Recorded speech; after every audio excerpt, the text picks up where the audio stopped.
En Sudáfrica un rayo nunca cae por azar. Allí millones confían en dos diagnósticos, el del médico y el de los ancestros. Un mismo poder con dos caminos, Ubungoma, que restaura el equilibrio, y Ubutakati, la sombra que lo destruye. Duendes creados de cadáveres, un pájaro que bebe relámpagos, y rituales que aún hoy pueden costarte la vida si los nombras. Esta es tu iniciación al velo más delgado entre vivos y muertos. Quédate, vas a entender cómo funciona y cómo protegerte.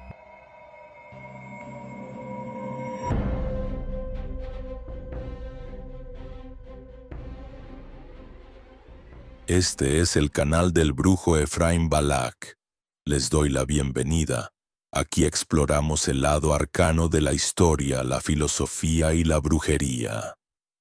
El índice, como siempre, está en la descripción de este video.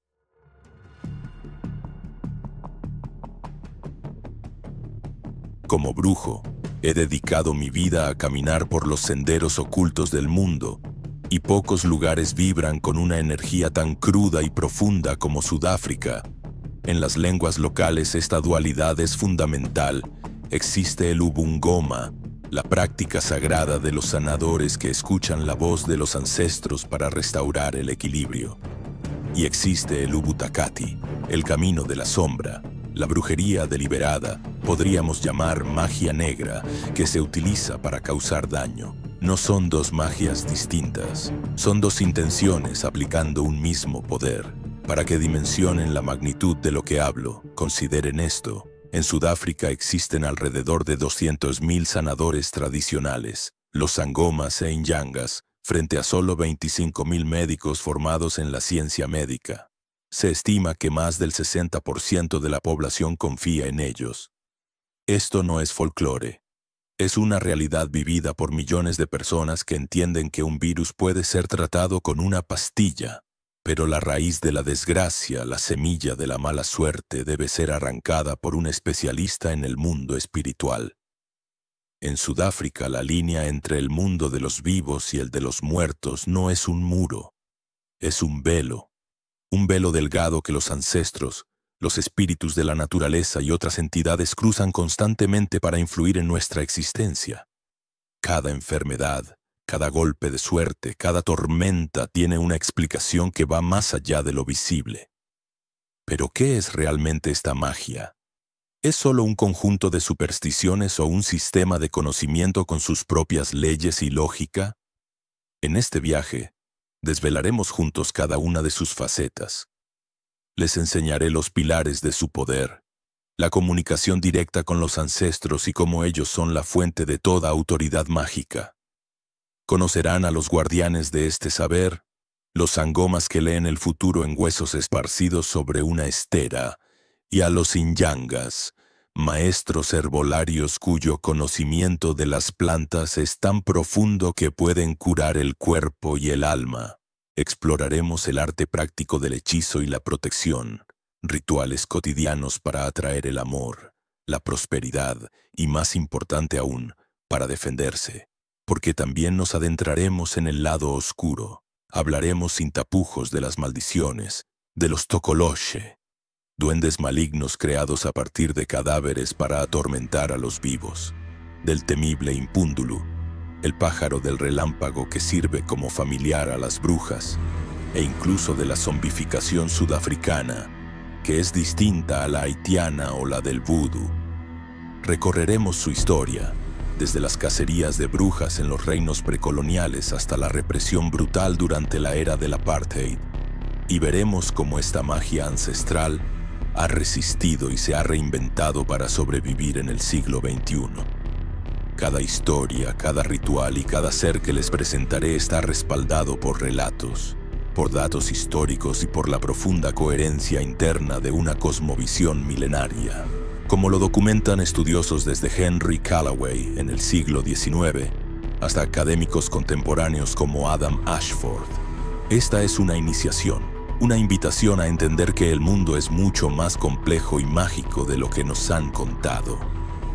Acompáñenme, pues, en este recorrido profundo por el sendero de la brujería en la punta austral de África. Lo que están a punto de aprender podría cambiar su percepción de la realidad para siempre. Introducción al mundo de la brujería sudafricana. Más allá del estigma, contextualización y desmitificación. La percepción occidental suele reducir estas prácticas a una caricatura de magia negra o vudú, pero eso es un error que nos impide ver la complejidad que hay detrás. La primera idea que debemos desmontar es la de una lucha simple entre el bien y el mal. La magia, en esta tradición, y de hecho, como en la mayoría de tradiciones, es una fuerza neutra, como un río caudaloso. Puede usarse para regar los campos y dar vida, o puede desbordarse y arrasar con una aldea. Lo que determina su efecto es la intención y la habilidad de quien la canaliza. En las culturas de habla bantú, esta diferencia es muy clara y tiene nombres propios. Por un lado, está el ubungoma, la práctica sagrada y pública de los sanadores, cuya función es diagnosticar problemas y restaurar el equilibrio en la comunidad. Por otro, existe el ubutakati, el uso deliberado y secreto de ese mismo poder para causar daño, enfermedad o muerte. Quien practica lo primero es un sanador respetado. Quien practica lo segundo es un hechicero temido. No son dos magias distintas, sino dos caminos que parten del mismo cruce. Para que entiendan que no hablamos de un fenómeno marginal, sino de una estructura social plenamente vigente, observemos los datos. En Sudáfrica operan unos 200.000 sanadores tradicionales conocidos como sangomas e inyangas. Comparen esa cifra con los aproximadamente 25.000 médicos de formación occidental que hay en el país. La proporción es de 8-1. Según estudios de antropólogos como Jan Komarov, hasta el 60% de la población sudafricana consulta a estos especialistas de forma regular. Esto no ocurre por falta de hospitales, sino porque hay problemas que la gente entiende que un antibiótico no puede resolver. Si un hombre pierde su trabajo de repente, si una cosecha se malogra sin explicación o si la discordia se instala en una familia, la causa no se busca en el azar. Se busca en el mundo espiritual. Esta mentalidad nos lleva a un concepto clave: la causa y el efecto. La brujería sudafricana se asienta sobre la premisa de que todo lo que ocurre en el plano físico tiene una causa en el plano espiritual. La mala suerte no existe. Es el síntoma de un desequilibrio. Es aquí donde entra en juego el muti, un término zulú para medicina, que abarca desde remedios herbales para el cuerpo hasta pociones con fines mágicos para el espíritu. Por ejemplo, un inyanga, herbolario, podría preparar un muti con ciertas raíces para tratar la fiebre, pero también podría preparar otro para proteger una casa de ladrones. La lógica es la misma. Se usan los poderes inherentes a la naturaleza para producir un resultado deseado. El conocimiento de estas propiedades es lo que define al practicante. En esta cosmovisión, el mundo material y el espiritual no están separados. Son dos dimensiones de una misma realidad, separadas por lo que podríamos llamar un velo muy delgado. Los espíritus más importantes que cruzan este velo son los amadlosi, los espíritus de los ancestros que no son fantasmas, sino guardianes y mediadores activos del linaje. Si una familia los honra, ellos ofrecen protección. Si los olvidan, esa protección se retira, dejando a la familia expuesta a la desgracia o a un ataque de ubutakati. El académico Adam Ashford describió muy bien este estado como una inseguridad espiritual constante. La gente vive sabiendo que fuerzas invisibles pueden intervenir en sus vidas en cualquier momento. Esto no crea pánico, sino una cultura de prevención y vigilancia espiritual. Aquí tienes un caso concreto que lo ilustra perfectamente. Imagina una tormenta eléctrica en una zona rural. Un rayo cae y destruye una choza. La meteorología explica cómo se formó el rayo y por qué impactó en el suelo. Pero la brujería explica por qué golpeó esa choza en particular y no la de al lado. ¿Fue un castigo de los Amadlosi por alguna falta? ¿O fue un hechicero rival que envió al Impundulu, el pájaro del relámpago, para atacar a esa familia? La ciencia describe el mecanismo, la magia describe la intención. Ambas explicaciones no se excluyen, sino que se complementan para dar un sentido completo al suceso. Si te interesa el lado práctico de cómo la gente maneja esta inseguridad espiritual en su día a día, estamos abriendo el área de miembros del canal.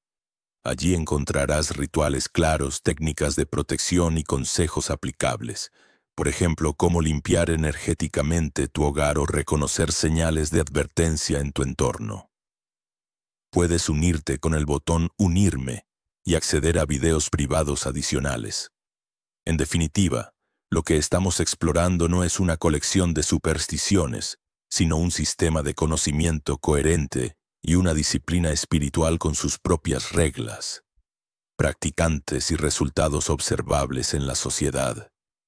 Es un marco que da sentido a la vida, explica la desgracia y ofrece herramientas para intentar controlar el propio destino en un mundo donde lo invisible tiene tanto peso como lo visible. Ahora que hemos establecido esta base y hemos despejado los mitos más comunes, estamos listos para adentrarnos en los pilares que sostienen todo este universo mágico. Los ancestros, los espíritus y la red invisible que los conecta a todos.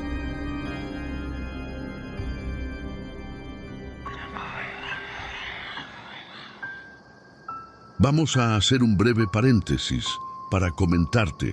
La mayoría de las personas que me contactan, que no son pocas, me han pedido que explique más sobre demonología, entes y deidades que pueden ayudar en las intenciones del amor. Es por esa razón que me he tomado la molestia de crear la guía más completa que podrás encontrar sobre entes y demonios del amor. Incluye el sigilo correspondiente por cada uno y la forma de invocación para que pueda ayudarte. Es una guía muy completa. Este material lo dejo en un enlace en la descripción. Por otro lado, si te interesa profundizar más en la magia negra, tenemos un grupo privado, donde está, por así decirlo, mi aquelarre de aprendices. Ahí conversamos y debatimos temas más profundos de la brujería. Las plazas son limitadas. El enlace también está en la descripción.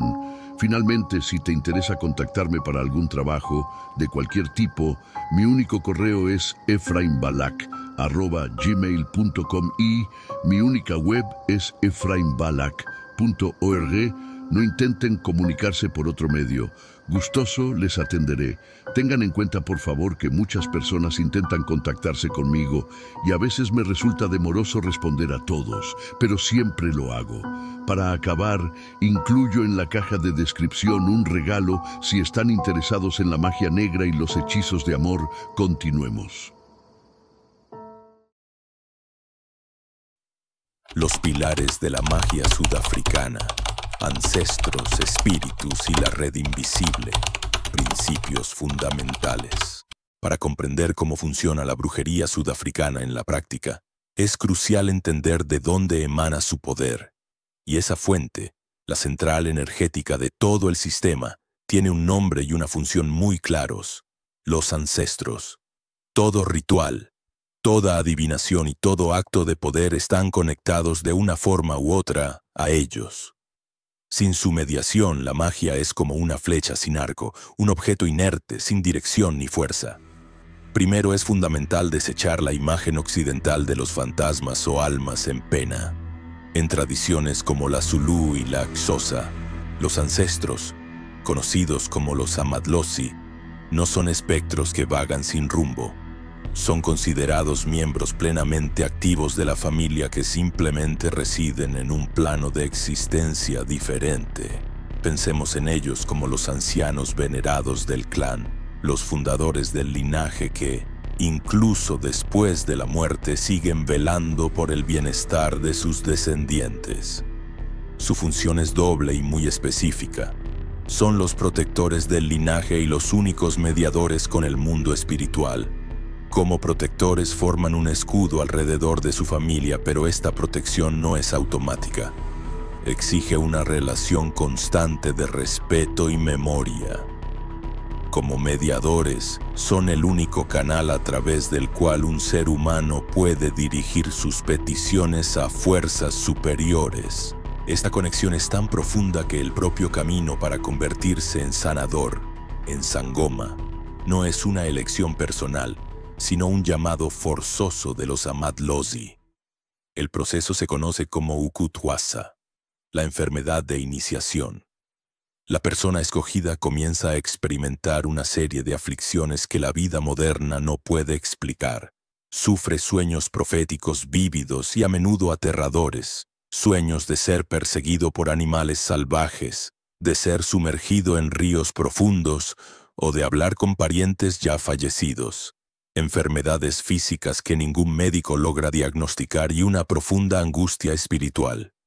El antropólogo Axel Ivar Berglund, en su obra de referencia Zulu Thought Patterns and Symbolism, documentó extensamente cómo esto no es visto como un desorden mental, sino como la primera etapa de una transformación inevitable.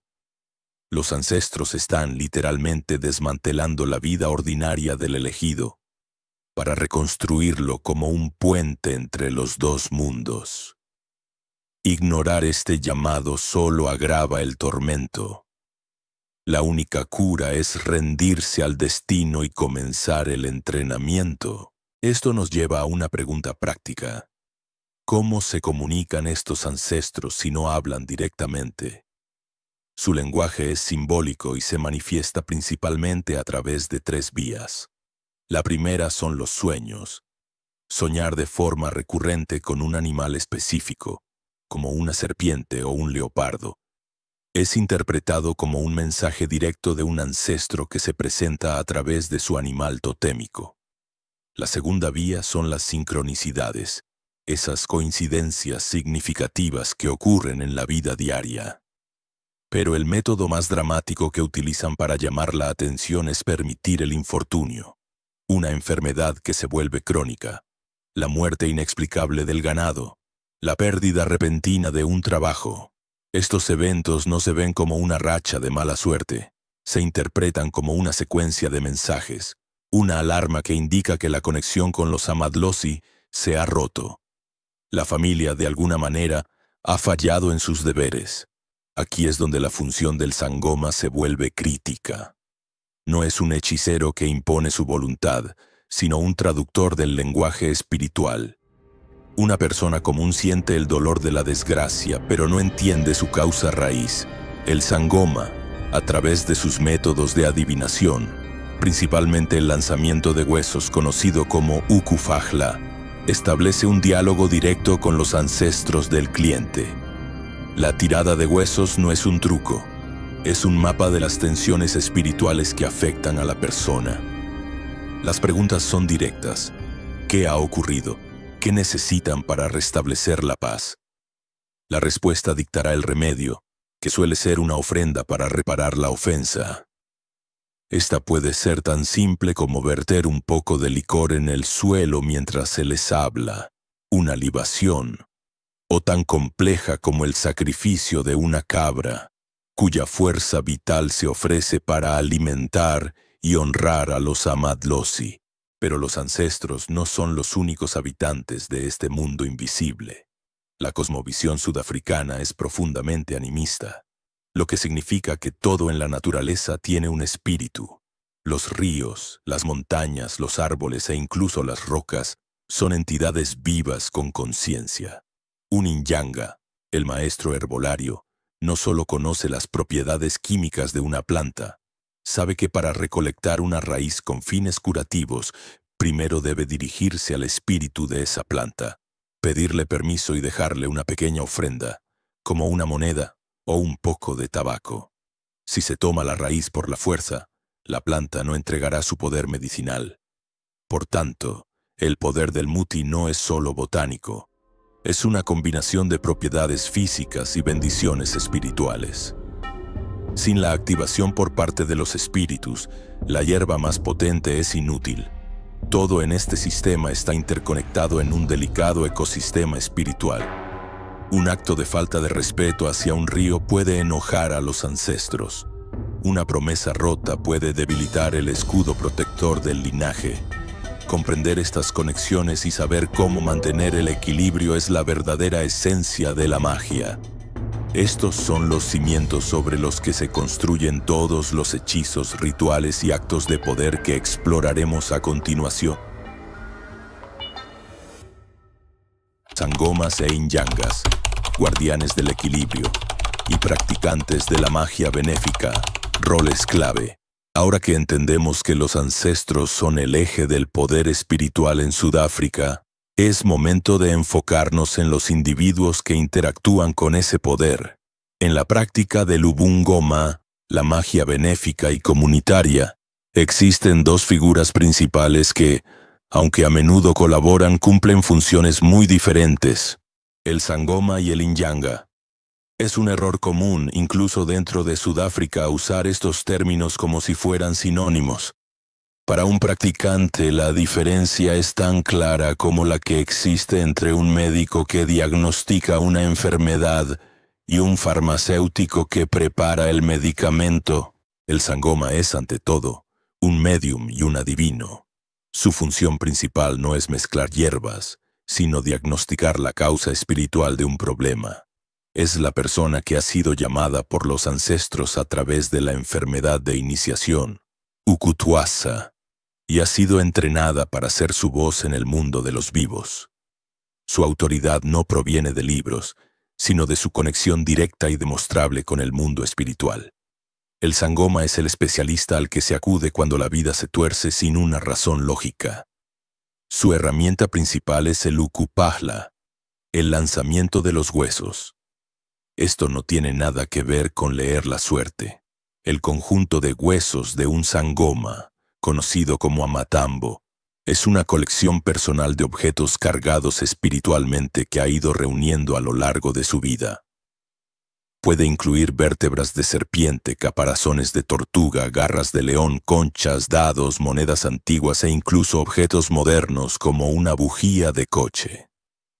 Cada pieza tiene un significado simbólico preciso. Por ejemplo, una concha de cauri puede representar la fertilidad o el dinero, mientras que el hueso de un animal astuto como el chacal puede señalar engaño o brujería. Cuando un cliente llega, el Sangoma a menudo le pide que guarde silencio. Su trabajo consiste en que los ancestros revelen el problema sin que nadie se lo diga. Durante la sesión, invoca a sus propios ancestros y a los del cliente. Agita los amatambo en sus manos mientras canta y luego los arroja sobre una estera. La configuración que forman los objetos al caer es como un texto sagrado que solo él puede interpretar. Es un proceso de diagnóstico meticuloso. Una vez identificada la causa, el Sangoma prescribe la solución, que puede ser un ritual, un sacrificio o, muy a menudo, la recomendación de visitar a un Inyanga. Si el Sangoma es el diagnosticador, el Inyanga es el farmacéutico y el médico tradicional. Su conocimiento no proviene necesariamente de un llamado espiritual forzoso, sino de un largo aprendizaje, a menudo heredado de padres a hijos. El Inyanga es un maestro de la botánica y la farmacología tradicional, un especialista en el muti, la medicina. Su dominio abarca las propiedades de cientos de plantas, minerales e ingredientes de origen animal. El trabajo del Inyanga es preparar los remedios. Puede crear una infusión para purificar la sangre, un ungüento para cerrar heridas o un polvo para ser ingerido. Pero su labor va más allá de lo puramente físico. El Inyanga entiende que cada ingrediente tiene una dimensión espiritual. Sabe que la grasa de un león no solo tiene propiedades químicas, sino que transfiere simbólicamente la fuerza y el coraje del animal. Por lo tanto, la preparación del muti es un ritual en sí mismo. Recolecta los ingredientes en momentos astrológicamente propicios, pide permiso a los espíritus de la naturaleza y recita invocaciones mientras muele, mezcla y cocina los componentes.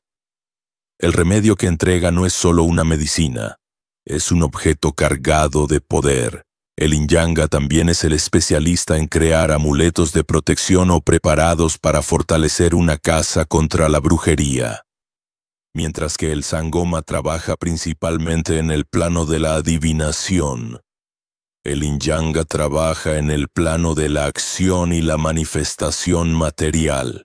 En oposición a estas dos figuras benéficas, se encuentra el Umtakati, el brujo maligno. Es crucial entender que esta no es una figura pública. Nadie se identifica abiertamente como tal. Es el individuo que opera en secreto, utilizando el conocimiento del Muti y la invocación de espíritus para causar daño. Mientras que el Sangoma y el Inyanga son pilares de la comunidad, el Umtakati es un agente del caos, una fuerza antisocial que actúa movido por la envidia, el odio o la codicia. A él se le atribuyen las desgracias más inexplicables y crueles. Se cree que trabaja de noche, que puede cambiar de forma y que utiliza familiares o sirvientes espirituales para ejecutar sus ataques. Son ellos quienes, según la creencia, crean a los Tokoloshe o dominan a los Impundulu. Mientras que los sanadores buscan restablecer el equilibrio, el brujo maligno busca romperlo para su propio beneficio, y es precisamente para neutralizar la acción de estos agentes de la oscuridad que la comunidad depende de la sabiduría del Sangoma para identificarlos y del poder del Inyanga para crear las contramedidas. Los tres forman una tríada, un drama de equilibrio, diagnóstico y ataque que define la vida espiritual de Sudáfrica. El arte del hechizo y la protección. Manipulando las fuerzas del universo, prácticas mágicas cotidianas. La magia, en su esencia, es el arte de producir cambios en la realidad de acuerdo con la voluntad. En la brujería sudafricana, este principio se aplica a los aspectos más fundamentales de la vida: el amor, la salud, la prosperidad y, sobre todo, la protección. Los hechizos y rituales no son gestos teatrales, son procedimientos técnicos que utilizan ingredientes y principios específicos para obtener resultados tangibles. A continuación, vamos a desglosar las prácticas más comunes. En una cosmovisión donde la amenaza de un ataque espiritual es una posibilidad constante, la protección no es un lujo, es una necesidad.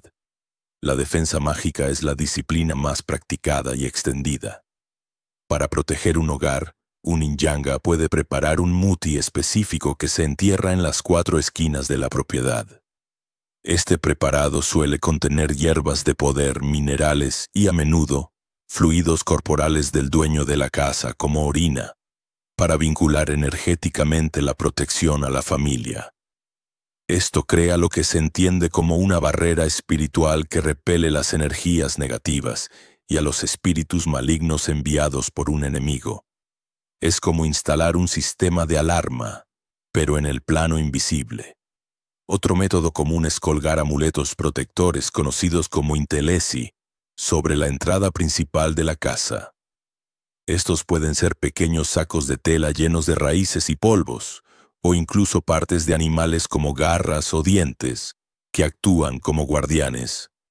Su función es absorber o desviar cualquier maldición o mala intención dirigida al hogar, neutralizándola antes de que pueda afectar a sus habitantes. Una de las anécdotas más curiosas y visuales sobre la protección personal nos lleva directamente a los dormitorios de muchas casas rurales, especialmente entre las comunidades Zulu y Xhosa.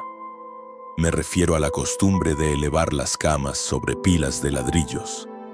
Esto no es una simple elección de decoración, es una medida de protección muy específica contra una entidad de la que hablaremos más adelante: el Tokoloshe, un duende maligno que según la tradición es de baja estatura y ataca a las personas mientras duermen.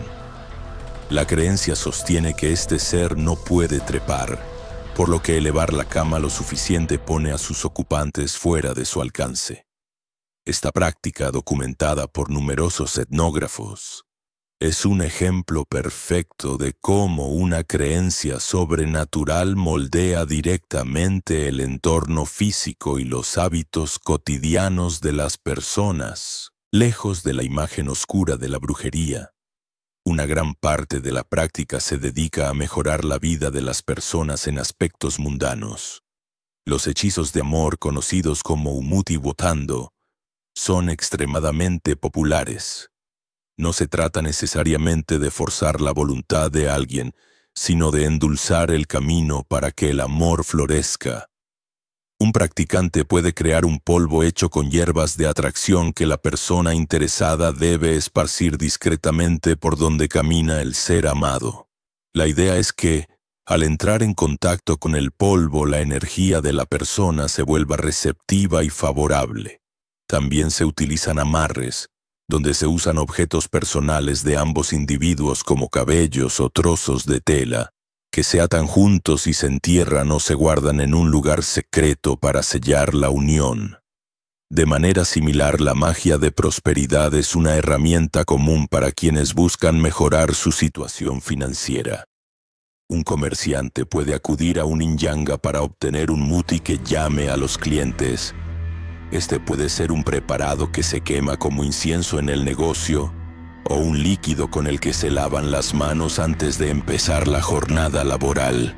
Se cree que estas acciones limpian los bloqueos energéticos que impiden el flujo del dinero y crean un aura de atracción magnética para la buena fortuna. Desde la perspectiva de los practicantes, esto no es hacer trampa, es alinear las energías del individuo y su entorno con el objetivo deseado, eliminando los obstáculos invisibles que impiden el éxito.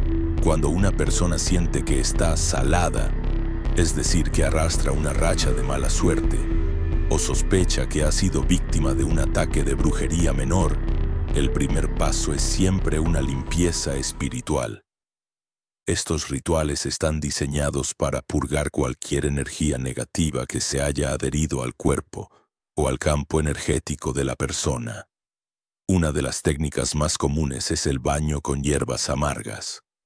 Se prepara una infusión con plantas conocidas por sus propiedades purificadoras, y la persona debe bañarse con ella, a menudo durante varios días seguidos, mientras reza o visualiza cómo la mala suerte se va por el desagüe. Otro método muy extendido es la limpieza con un huevo. El practicante o la propia persona pasa un huevo crudo por todo el cuerpo del afectado, desde la cabeza hasta los pies. Se cree que el huevo, por su naturaleza porosa y su simbolismo de vida, tiene la capacidad de absorber las energías negativas. Después del ritual, el huevo se rompe en un vaso con agua. La forma que adopta la yema y la clara al caer se interpreta para diagnosticar el tipo de energía que se ha limpiado. Burbujas, hilos o manchas pueden indicar mal de ojo, envidia o un trabajo de brujería más elaborado. Un ritual de purga aún más intenso es el que forma parte de la iniciación de un sangoma. El iniciado debe beber al amanecer un preparado llamado ubulawu, una mezcla de hierbas que induce el vómito. Este acto, conocido como ukupalasa, no es solo una purga física, sino una limpieza espiritual profunda. Al vomitar se expulsa toda la oscuridad o impureza acumulada en el cuerpo, dejándolo vacío y listo para recibir la comunicación de los ancestros. Estas son técnicas de reseteo energético diseñadas para devolver al individuo a un estado de equilibrio y neutralidad desde el cual poder reconstruir su suerte y su salud. Son la primera línea de defensa y el primer paso en cualquier proceso de sanación mágica. El lado oscuro de la magia: maldiciones, zombies y familiares peligrosos, riesgos y amenazas espirituales. Toda fuerza en el universo tiene su contraparte, y el poder mágico no es una excepción. Así como hay practicantes dedicados a la sanación, existen aquellos que eligen el camino de la destrucción. Esto es el Ubutakati, la brujería malévola. No se trata de una organización secreta, sino de la acción individual y clandestina de un Umtakati, un brujo maligno, cuya motivación es casi siempre la envidia, el resentimiento o la codicia. Sus métodos son una inversión de las prácticas sanadoras y sus herramientas son las entidades y fuerzas más peligrosas del plano espiritual. La herramienta más directa de un Umtakati es la maldición. Esta no es un simple deseo de mal, es un acto de poder enfocado, un ataque energético diseñado para romper la protección espiritual de una víctima y sembrar el caos en su vida. Para que una maldición sea efectiva, a menudo se requiere un nexo con la víctima. Por eso el robo de objetos personales, cabello, recortes de uñas, ropa interior o incluso tierra de las huellas de una persona, es tan temido. Estos objetos contienen la firma energética de la persona. El brujo los utiliza como punto de enfoque incorporándolos en un muti maligno, junto con ingredientes venenosos o simbólicamente destructivos. Este preparado se puede enterrar en la propiedad de la víctima, arrojar en su camino o incluso introducir discretamente en su comida. El efecto puede manifestarse de muchas formas. Una enfermedad que los médicos no pueden explicar, una cadena de accidentes o la pérdida repentina de la riqueza. Uno de los aspectos más aterradores del Ubutakati es la capacidad de crear o convocar sirvientes espirituales. La entidad más conocida de este tipo es el Tokoloshe. En el folclore zulú y xhosa se le describe como una especie de duende o gremlin, una criatura pequeña y grotesca que puede volverse invisible. Un Tokoloshe no es un espíritu natural. Según la tradición oral más oscura, es una creación artificial. El proceso, tal como lo describen los informantes a los etnógrafos, es macabro. Un brujo debe obtener un cadáver humano reciente. Usando una varilla al rojo vivo perfora los ojos y el cerebro del cuerpo, un acto simbólico para destruir la conciencia del difunto. Luego, a través de pócimas y cantos, encoge el cuerpo y reanima el espíritu, subyugándolo a su voluntad. El resultado es un sirviente no muerto, un autómata espiritual perfecto para misiones de acoso y destrucción. Las fechorías del Tokoloshe van desde travesuras maliciosas hasta actos de violencia grave, como causar enfermedades o asaltar a sus víctimas mientras duermen. Si el Tokoloshe es un agente de acoso, el Impundulu es un arma de destrucción masiva. Conocido como el pájaro del relámpago, es una criatura mitológica que encarna la furia de la tormenta. Se le describe como un ave del tamaño de un hombre, con plumaje blanco y negro, capaz de invocar rayos y truenos con el batir de sus alas. Se dice que es una entidad vampírica, con una sed insaciable de sangre. El Impundulu no es una creación, sino una fuerza de la naturaleza que una bruja poderosa puede llegar a dominar. Una vez sometido, se convierte en su familiar y sirviente. Lo utiliza para atacar a sus enemigos, provocando tormentas destructivas o causando enfermedades súbitas. Una de las creencias más extendidas es que el Impundulu se hereda por línea matriarcal. Cuando una bruja muere, su Impundulu pasa al servicio de su hija, perpetuando así el poder oscuro a través de generaciones. La grasa de esta criatura es considerada un ingrediente de muti de un poder inmenso, buscado tanto por brujos para potenciar sus maldiciones como por sangomas para crear las protecciones más fuertes contra ellas. En el nivel más extremo y tabú del Ubutakati se encuentran dos prácticas. La primera es la zombificación. A diferencia del zombi haitiano, el zombi sudafricano no es necesariamente un cadáver reanimado físicamente, sino una persona a la que un brujo le ha robado el alma, dejándola en un estado de muerte aparente. Tras ser enterrada, el brujo la exhuma y la revive, pero sin su voluntad ni memoria, convirtiéndola en una esclava. Aunque para la ciencia esto pertenece al reino de la leyenda, las acusaciones de tener zombis han sido el detonante real de linchamientos en comunidades rurales. En 1997, el periódico sudafricano Mail and Guardian reportó el caso de Violet Dangal, una mujer cuya familia fue acusada por sus vecinos de usar zombis para cultivar sus tierras, simplemente porque eran más prósperos que el resto. La segunda y más terrible transgresión son los asesinatos muti. Estos no son asesinatos comunes. Son crímenes rituales en los que una víctima es asesinada para recolectar partes de su cuerpo, ojos, genitales, lengua, manos, mientras aún está viva. Se cree que la energía vital liberada por el terror y el dolor de la víctima impregna estas partes, convirtiéndolas en ingredientes de un poder inimaginable para pociones de riqueza o poder. Estos crímenes, aunque extremadamente raros, ocurren. La policía sudafricana tiene unidades especiales para investigarlos. Son la manifestación más literal y brutal del lado oscuro de la magia. La prueba de que cuando se persigue el poder a toda costa, se pueden cruzar los límites más sagrados de la existencia humana. Son estos actos los que alimentan el profundo miedo al Umtakati y justifican en la mente de muchos la necesidad de una vigilancia espiritual constante.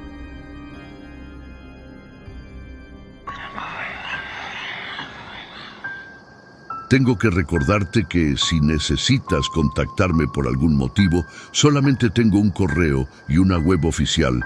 No hagas caso a ningún otro, por favor. Asimismo, ten en cuenta que la guía definitiva de los entes para el amor, el enlace a nuestro canal de aprendizaje y el regalo que les prometí está en la caja de descripción. Mitos y leyendas que cobran vida. Historias de vuelo, baobabs y regresos inesperados, anécdotas cautivadoras. La brujería no solo se practica, también se narra. Las historias, los mitos y las anécdotas son el tejido que mantiene vivas estas creencias de generación en generación. No son simples cuentos de miedo, son estudios de caso, lecciones prácticas envueltas en un lenguaje simbólico. Lo que para un forastero puede sonar a fantasía, para la comunidad es un recordatorio de las reglas del mundo espiritual y de las consecuencias de ignorarlas. Ya hemos hablado del Tokoloshe como una creación del Umtakati. Pero, ¿cómo se manifiesta esta creencia en la vida cotidiana? Va mucho más allá de elevar las camas sobre ladrillos. El Tokoloshe se ha convertido en el culpable por defecto de todo tipo de percances. Cuando algo desaparece en una casa o se oyen ruidos extraños por la noche, es común escuchar con una mezcla de humor y nerviosismo: fue el Tokoloshe. Sin embargo, hay momentos en que el miedo se vuelve muy real. Existe una anécdota reportada en varios medios locales sobre un incidente en un internado de la provincia de KwaZulu-Natal.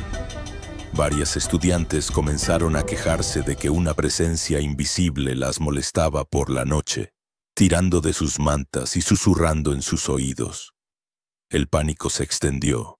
Las autoridades escolares, incapaces de calmar la histeria, finalmente hicieron lo que la lógica de la comunidad dictaba. Llamaron a un sangoma. El sanador llegó.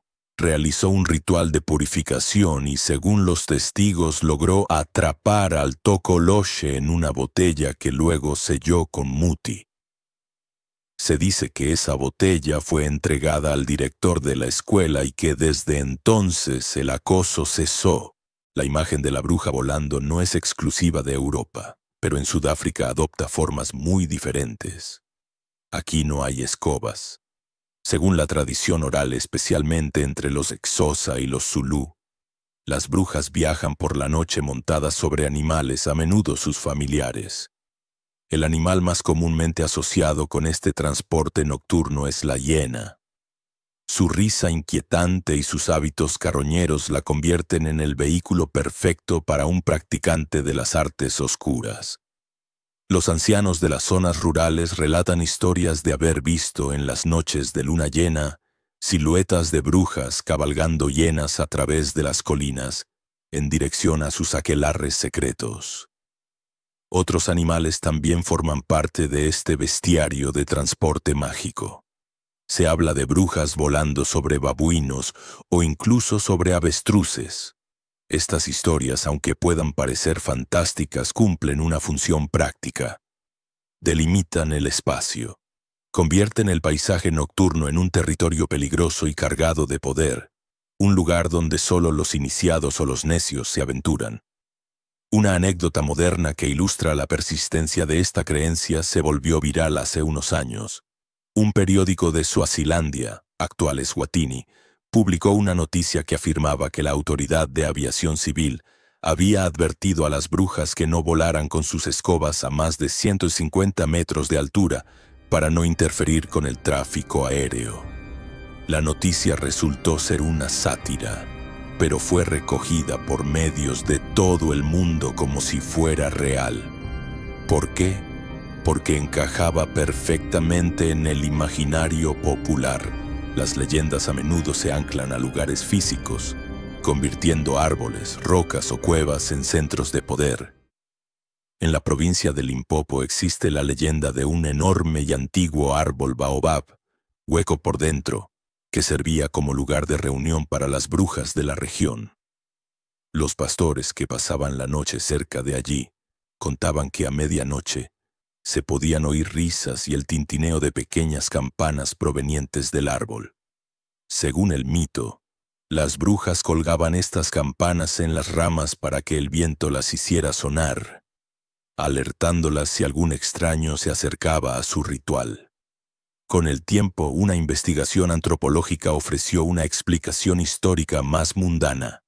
Se descubrió que ese baobab en particular había sido utilizado en el siglo XIX por colonos europeos como un puesto de vigilancia improvisado y que las campanillas eran probablemente restos de arneses de caballos. Sin embargo, esta explicación racional no ha borrado la leyenda. La historia de las brujas del baobab persiste, demostrando cómo la memoria popular puede reinterpretar la historia y cargar un lugar físico con un significado mágico que perdura más que los hechos. Como ya mencionamos, la creencia en la zombificación es una de las más oscuras.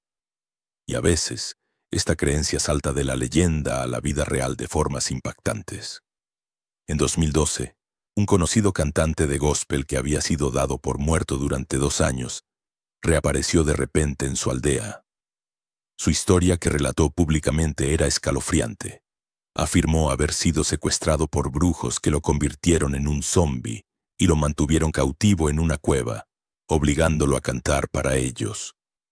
Dijo que se alimentaba de insectos y que logró escapar solo cuando el brujo principal murió y el control sobre los zombis se debilitó. Médicamente se podría especular con un episodio psicótico o una amnesia. Pero para su comunidad, su testimonio era la prueba irrefutable de que la zombificación era real. La noticia se extendió por todo el país y provocó que en varias aldeas se organizaran ceremonias de limpieza de zombis, donde los sangomas bendecían a la comunidad para asegurarse de que ninguno de sus seres queridos desaparecidos estuviera sirviendo a un brujo en contra de su voluntad.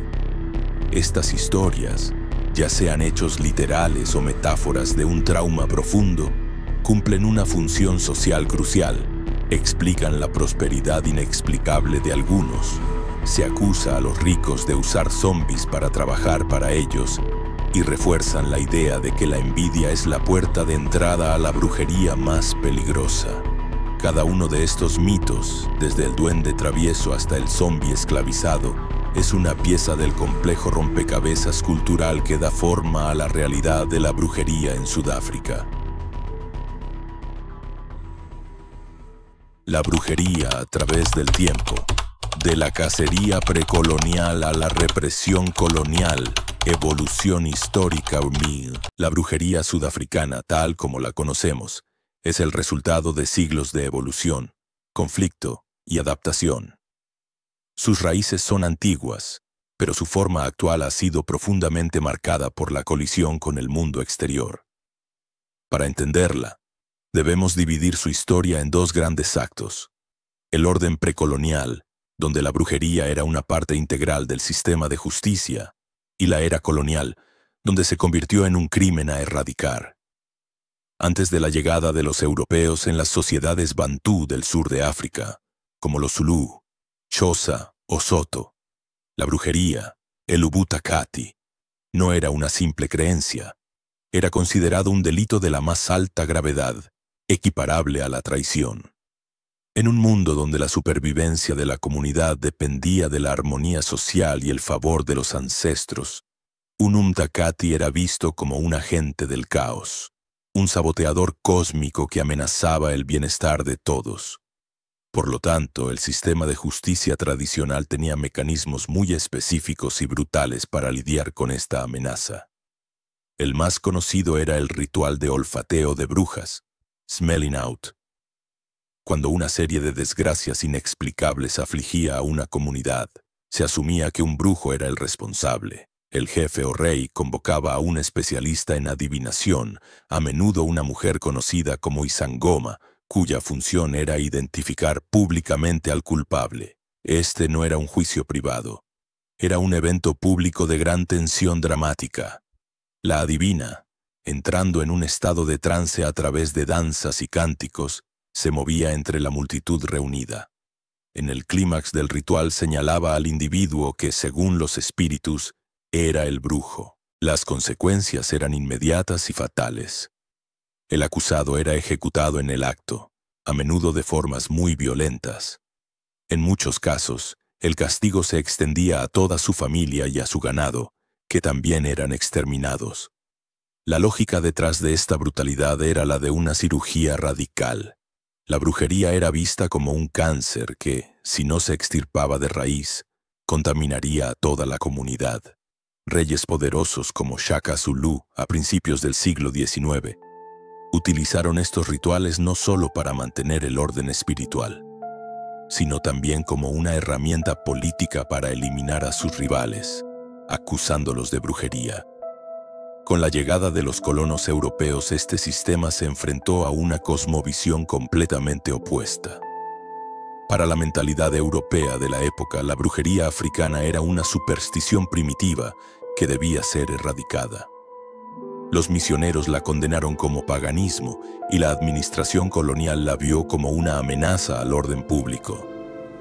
El punto de inflexión fue la criminalización, no de la brujería en sí misma, sino de la acusación de brujería. A los administradores coloniales no les preocupaba si la magia funcionaba o no. Les aterrorizaba la violencia de las cacerías de brujas, que consideraban una forma de justicia tribal bárbara. Su objetivo era imponer la ley y el orden británicos. Como resultado, comenzaron a promulgar leyes para prohibir estas prácticas. El primer granito fue la Ley de Supresión de la Brujería de la Colonia del Cabo de 1895, inspirada en la British Witchcraft Act de 1735, una ley que irónicamente ya consideraba la brujería como un fraude y no como una realidad. Tras la unificación de Sudáfrica, esta política de supresión se consolidó bajo el régimen del apartheid. El gobierno minoritario blanco, obsesionado con el control, aprobó la Ley de Supresión de la Brujería de 1957, Acta 3 de 1957. Esta ley, que ha permanecido en vigor con enmiendas hasta bien entrado el siglo XXI, es una pieza legislativa fundamental para entender la situación actual. La ley de 1957 convertía en delito acusar a cualquier persona de ser un brujo, identificarse a uno mismo como brujo, emplear a un olfateador de brujas, o usar o vender cualquier poción que se afirme que tiene poderes mágicos. Las penas eran severas, incluyendo multas y hasta 10 años de prisión. El efecto de esta ley fue doble y paradójico. Por un lado, empujó toda la práctica de la brujería, tanto la benéfica como la malévola, a la clandestinidad. Los sangomas y los inyangas tuvieron que operar en las sombras, a menudo bajo la etiqueta de herbalistas, para evitar la persecución. Por otro lado, al prohibir los mecanismos tradicionales de resolución de conflictos, la ley no eliminó el miedo a la brujería, sino que lo exacerbó. La gente seguía creyendo firmemente en la amenaza de los Umtakati, pero ahora no tenían un sistema de justicia reconocido al que recurrir. Esto creó una situación de tensión latente. La comunidad ya no podía realizar un olfateo de brujas público, pero el miedo y la sospecha seguían ahí. En lugar de resolver el problema, la ley colonial simplemente lo había reprimido, creando una olla a presión que, como veremos, estallaría violentamente en las últimas décadas del siglo XX. Reinvención y resistencia. La brujería en la Sudáfrica post-apartheid. Evolución histórica segundo y adaptación. La historia no se detiene. La brujería, lejos de desaparecer bajo la presión colonial y del apartheid, demostró una increíble capacidad de resistencia. Pero la forma en que resurgió en las últimas décadas del siglo XX no fue la de una simple revitalización de las viejas costumbres. Fue una explosión caótica y a menudo violenta, un reflejo de las profundas tensiones sociales de un país en plena convulsión.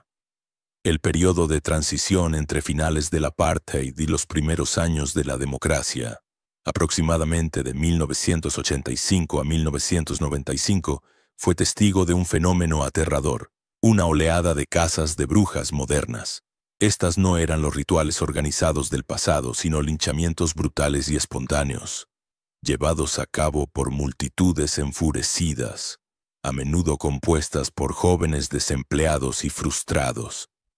La provincia del norte, hoy conocida como Limpopo, se convirtió en el epicentro de esta violencia. Las cifras son escalofriantes. Según informes de la Comisión de Derechos Humanos de Sudáfrica y estudios como los del académico Isaac Niehaus, entre 1990 y finales de los 90 se reportaron más de 2.000 ataques violentos relacionados con la brujería solo en esa provincia. Se estima que al menos 577 personas fueron asesinadas en estos incidentes, y estas son solo las cifras oficiales. Muchos casos nunca se denunciaron. Las víctimas eran casi siempre las mismas, mujeres ancianas, a menudo viudas o socialmente aisladas. Eran los chivos expiatorios perfectos. Cualquier desgracia, la muerte de un niño, una mala cosecha o incluso un rayo que incendiaba una cabaña, podía ser atribuida a ellas. Un caso que sacudió al país ocurrió en mayo de 1991 en la aldea de Makgoma. Una viuda de 65 años llamada Lina Seabi fue acusada por sus vecinos de haber matado a otra anciana mediante brujería. Una turba de más de 200 personas asaltó su casa, la golpeó, la arrastró afuera y la quemó viva usando la paja de su propio techo. En diciembre de 1998 en Windhoek, Francina Sebatsana, de 75 años, y Desia Mamafa, de 55, fueron atadas a estacas y quemadas en hogueras tras ser acusadas de volar por las noches y enfermar a los niños. Estos no fueron incidentes aislados, fueron parte de un patrón. La comunidad, sintiéndose desprotegida tanto por sus líderes tradicionales debilitados como por un estado policial que no entendía sus miedos espirituales, decidió tomarse la justicia por su mano. Con la llegada de la democracia en 1994, el nuevo gobierno de Nelson Mandela se enfrentó a un dilema complejo. Por un lado, la nueva constitución garantizaba la libertad de creencia y el respeto a las culturas tradicionales. Por otro, tenía la obligación de detener la violencia. ¿Cómo se reconcilian los derechos humanos con la creencia de que tus vecinos pueden matarte con magia? Este debate llevó a la creación en 1996 de la Comisión de Investigación sobre la Violencia de Brujería y Asesinatos Rituales, más conocida como la Comisión Ralushai.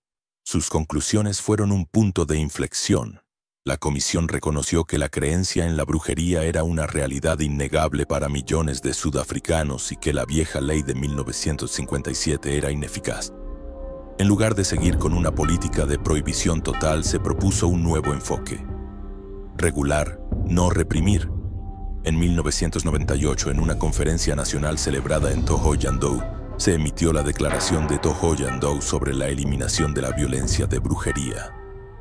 Allí, figuras como Barney Pityana, de la Comisión de Derechos Humanos, argumentaron que, en la Nueva Sudáfrica, el pueblo es libre de practicar la brujería mientras no viole los derechos de otros.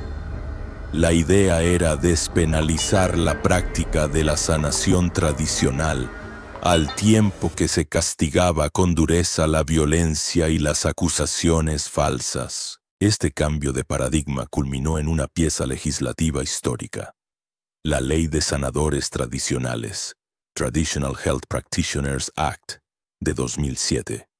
Esta ley por primera vez reconoció oficialmente a los sangomas y a los inyangas como profesionales de la salud. Creó un consejo para registrarlos y regular su práctica, integrándolos de facto en el sistema de salud del país. Fue un acto de descolonización legal, un reconocimiento de que la medicina ancestral tenía un lugar legítimo junto a la biomedicina. Hoy, la situación es un mosaico complejo. La violencia no ha desaparecido por completo, pero ha disminuido. Los sanadores tradicionales, ahora reconocidos, colaboran en campañas de salud pública, por ejemplo, en la prevención del VIH-Sida. Un hecho simbólico ocurrió durante la pandemia de COVID-19 en 2021. Los sangomas fueron incluidos en la primera fase de vacunación junto con el resto del personal sanitario, un reconocimiento explícito de su papel como consejeros de salud de primera línea para millones de personas. Al mismo tiempo, la brujería se ha adaptado a la modernidad. Jóvenes sangomas usan las redes sociales para ofrecer consultas y enseñar sobre la espiritualidad africana. Durante la pandemia, muchos comenzaron a realizar consultas en línea por videollamada, adaptando rituales ancestrales a la era digital. Aunque la adivinación con huesos sigue siendo un acto preferiblemente presencial, la tecnología ha abierto nuevas vías. Esto demuestra que la brujería, lejos de ser una reliquia estática del pasado, es una tradición viva, capaz de reinventarse y resistir, adaptándose a los desafíos de cada nueva era. La ley cambió, la sociedad cambió, pero la necesidad humana de encontrar sentido y poder en el mundo invisible permanece intacta. La magia ancestral en el siglo XXI. Desafíos y horizontes futuros. Conclusiones y proyecciones. Hemos llegado al final de nuestro análisis, pero no al final de la historia. La brujería en Sudáfrica no es un capítulo cerrado. Es una narrativa que se sigue escribiendo cada día. A lo largo de este recorrido, hemos diseccionado sus componentes. La dualidad del poder, el rol central de los ancestros, las funciones de los sanadores, las técnicas de la magia y su turbulenta travesía histórica. Ahora debemos preguntarnos, ¿qué significa todo esto en el mundo de hoy? La respuesta es que la magia ancestral se encuentra en una encrucijada, enfrentando tanto desafíos inmensos como nuevas e inesperadas oportunidades. La Sudáfrica contemporánea es un mosaico de creencias que coexisten, a menudo de forma contradictoria, dentro de la misma persona y de la misma sociedad. No es raro encontrar a un empresario de Johannesburgo que negocia un contrato multimillonario por la mañana y por la tarde visita a su sangoma para asegurarse de que el trato esté protegido contra la envidia.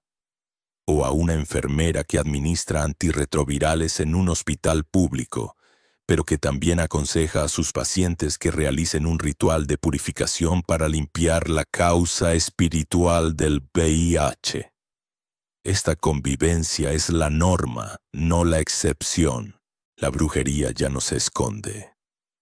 Ha encontrado su lugar en la cultura popular, en la política y hasta en el ámbito académico. Universidades como la de Ciudad del Cabo tienen departamentos que investigan las propiedades farmacológicas de plantas que los inyangas han utilizado durante siglos, validando científicamente un conocimiento ancestral. Los mercados de Muti, como el famoso Faraday Muti Market en Johannesburgo, son atracciones turísticas y centros de comercio vitales. Sin embargo, esta visibilidad también ha traído consigo la comercialización y, en ocasiones, la charlatanería. Proliferan los anuncios de doctores que prometen soluciones mágicas para cualquier problema, desde agrandar partes del cuerpo hasta ganar la lotería, a menudo mezclando terminología zulú con imaginería de otras tradiciones en un extraño sincretismo globalizado. A pesar del reconocimiento legal y de los esfuerzos educativos, el desafío más oscuro persiste: la violencia ligada a las acusaciones de brujería. Aunque los linchamientos masivos de los años 90 han disminuido, los casos aislados siguen ocurriendo. especialmente en zonas rurales marcadas por la pobreza y la falta de oportunidades. La creencia de que la desgracia es causada por un agente humano sigue profundamente arraigada. Y cuando el sistema de justicia moderno se percibe como lento, corrupto o simplemente irrelevante para los problemas espirituales, algunas comunidades siguen recurriendo a la justicia vigilante. Un caso que ilustra esta tensión ocurrió en 2007 en el corazón de Soweto, una de las áreas urbanas más grandes del país. Un grupo de estudiantes de secundaria secuestró a 2 ancianas, Mangubane Sungu y Chibile Tusi, acusándolas de haber embrujado su escuela. Las llevaron a un campo, las rociaron con gasolina y las quemaron vivas. El hecho de que esto ocurriera en un entorno urbano, perpetrado por jóvenes con educación formal, demuestra que el miedo a la brujería no es un vestigio del pasado ni un problema exclusivamente rural. El reto para el futuro es monumental. ¿Cómo se protege la libertad de creencia sin dar amparo a la superstición que mata? El gobierno sudafricano y las organizaciones de sanadores tradicionales trabajan en ello, promoviendo códigos de ética para los practicantes y campañas de concienciación. Pero erradicar la violencia requiere más que leyes. Requiere un cambio profundo en las condiciones sociales que la alimentan. Entonces, ¿hacia dónde se dirige la brujería sudafricana? Todo indica que, lejos de desvanecerse, continuará su proceso de adaptación y reinvención. La nueva generación de sangomas, muchos de ellos jóvenes urbanos y con estudios universitarios, está redefiniendo lo que significa ser un sanador tradicional en el siglo XXI. Usan las redes sociales no solo como una herramienta de marketing, sino como una plataforma para educar, para desmitificar su práctica y para reconectar a una juventud desarraigada con su herencia espiritual. Al mismo tiempo, la legalización ha abierto un diálogo fascinante. Por un lado, tenemos a los practicantes tradicionales que buscan proteger su conocimiento ancestral de la apropiación y la explotación comercial. Por otro, han surgido en Sudáfrica pequeñas pero vocales comunidades de neopaganos y wicanos, en su mayoría blancos, que se autodenominan brujos y que también han luchado por la derogación de la vieja ley de 1957, argumentando que criminalizaba su religión. Este encuentro de tradiciones, la ancestral africana y la neopagana europea, en el mismo espacio legal, está creando un paisaje espiritual completamente nuevo. En conclusión, la brujería sudafricana se revela como un sistema de conocimiento extraordinariamente resiliente. Ha sobrevivido a la demonización de los misioneros, a la criminalización de los colonos y a la violencia de su propia gente. Hoy, sigue siendo lo que siempre ha sido, una forma de entender el mundo, de dar sentido al caos y de afirmar que los seres humanos no son víctimas pasivas del destino, sino agentes capaces de interactuar con las fuerzas invisibles que moldean la realidad. Mientras existan la enfermedad, la incertidumbre y la necesidad humana de encontrar respuestas más allá de lo visible, la figura del sanador seguirá siendo indispensable. El eco del tambor del sangoma seguirá sonando en las colinas de KwaZulu-Natal, y las historias del Tokoloche seguirán siendo susurradas al caer la noche, recordándonos que, en el corazón de África, la magia sigue muy, muy viva. No olvides que este es el canal de Ephraim Balak. Si necesitas contactarle por algún motivo, puedes hacerlo a través del correo ephraimbalak@gmail.com o a través de los medios indicados en la caja de descripción o en la web oficial ephraimbalak.org. Por favor, no vayas a contactar a través de ningún otro medio. Hay muchos suplantadores, hay que cuidarse de ellos. Finalmente, si quieres dar un paso más en la brujería, nos vemos en el grupo privado para conversar mejor. El enlace también está en la descripción. Hasta el siguiente video, mucha suerte.